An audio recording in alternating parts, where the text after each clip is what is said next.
ವೀಕ್ಷಕರೇ, ಚಾನೆಲ್ಗೆ ಸ್ವಾಗತ ಸುಸ್ವಾಗತ.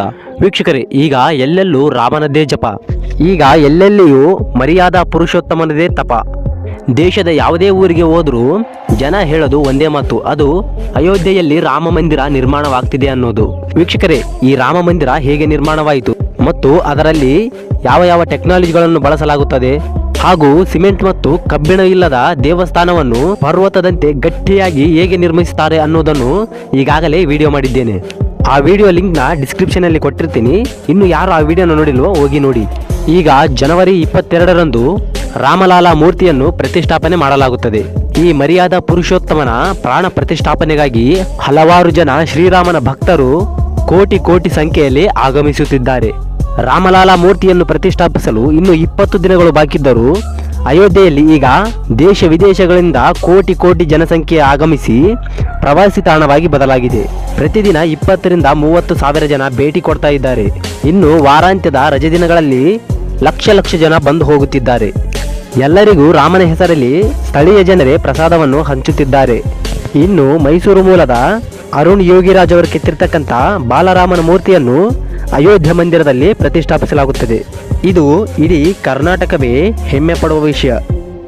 ಜನವರಿ 22ರಂದು ರಾಮ ಮಂದಿರದಲ್ಲಿ ಅರುಣ್ ಕೆತ್ತಿರುವಂತಹ ಮೂರ್ತಿಯನ್ನೇ ಪ್ರಾಣ ಪ್ರತಿಷ್ಠಾಪನೆ ಮಾಡಲಾಗುತ್ತದೆ. ಈ ಬಾಲರಾಮನ ಮೂರ್ತಿಯನ್ನು ಪ್ರತಿಷ್ಠಾಪಿಸಲು ದೇಶ ವಿದೇಶದ ಗಣ್ಯರಿಗೆ ಆಹ್ವಾನವನ್ನು ಕಳಿಸಲಾಗಿದೆ. ಕರ್ನಾಟಕದ ಗಣ್ಯರಿಗೂ ಕೂಡ ಆಹ್ವಾನ ಬಂದಿದೆ. ದೇಶದ ಪ್ರಮುಖ ವ್ಯಕ್ತಿಗಳನ್ನ ಪಕ್ಷಾತೀತವಾಗಿ ಆಹ್ವಾನಿಸಲಾಗ್ತಾ ಇದೆ. ಕರ್ನಾಟಕದಲ್ಲಿ ಪ್ರಮುಖವಾಗಿ ಇಲ್ಲಿಯವರೆಗೆ 4 ಅಯೋಧ್ಯೆಗೆ ಬರುವಂತೆ ಆಹ್ವಾನ ಹೋಗಿದೆ.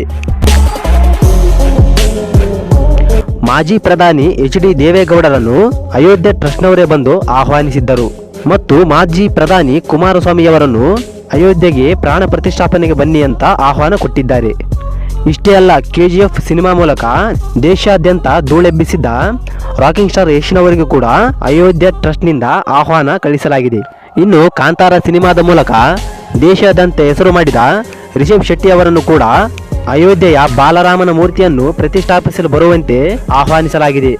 ಆದರೆ ಯಶ್ ಆಗಲಿ ರಿಷಬ್ ಶೆಟ್ಟಿ ಆಗಲಿ ಇಲ್ಲಿಯವರೆಗೂ ಖಚಿತಪಡಿಸಿಲ್ಲ. ತೆಲುಗು ನಟ ಪ್ರಭಾಸ್, ಜೂನಿಯರ್ NTR, ಚಿರಂಜೀವಿ, ರಜನಿಕಾಂತ್, ಅಮಿತಾಬ್ ಬಚ್ಚನ್, ಸಚಿನ್ ತೆಂಡೂಲ್ಕರರನ್ನು ಸೇರಿ ಇನ್ನು ಅನೇಕರಿಗೆ ಅಯೋಧ್ಯೆ ಟ್ರಸ್ಟ್ನಿಂದ ಆಹ್ವಾನ ಹೋಗಿದೆ. ವೀಕ್ಷಕರೇ, ನಾವು ಆಹ್ವಾನ ಕೊಡದಿದ್ದರೂ ಹೋಗ್ತೀವಿ, ನಾವು ಭಾರತೀಯರು ಅಂತ ಇನ್ನೂ ಹಲವರು ಅಂತಿದ್ದಾರೆ. ವೀಕ್ಷಕರೇ, ಈ ಮಾಹಿತಿ ನಿಮಗೆ ಇಷ್ಟವಾಗಿದೆ ಅನ್ಕೋತೀನಿ. ಇಷ್ಟ ಆದರೆ ಲೈಕ್ ಮಾಡಿ ಹಾಗೂ ಚಾನಲ್ಗೆ ಇನ್ನೂ ಯಾರು ಸಬ್ಸ್ಕ್ರೈಬ್ ಆಗಿಲ್ಲವೋ ಸಬ್ಸ್ಕ್ರೈಬ್ ಮಾಡ್ಕೊಳ್ಳಿ. ನಿಮ್ಮ ಸ್ನೇಹಿತರೊಂದಿಗೂ ವಿಡಿಯೋವನ್ನು ಶೇರ್ ಮಾಡಿ. ಧನ್ಯವಾದಗಳು.